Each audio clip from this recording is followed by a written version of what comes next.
And what it does to the Fed is that they don't have to worry about growth anymore, and because there is a sort of a Trump's put on the economy. The issue is what they have to worry about now is firstly the fact that inflation is now on target, and secondly what some are calling their third mandate, which is financial stability. So we've moved to a regime where the Fed was sort of worried about inflation, about whether reflation was sustainable, to a regime of fear against inflation and what may come up next.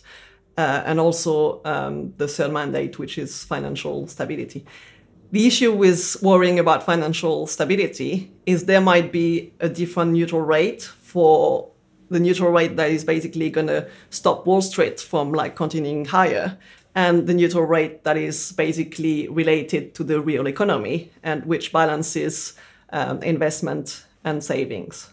So as the Fed, when you're trying to now go from like targeting this neutral rate, which is unfortunately probably much higher than the economy's neutral rate, you will end up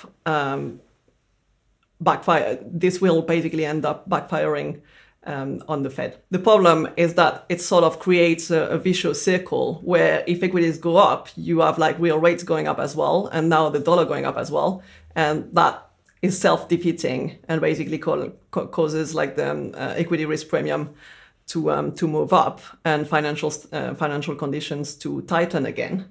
And if equities go down, the issue is that I think we've all sort of understood now that the Fed's line in the sand, as far as the equity market is concerned, is a long way down the beach.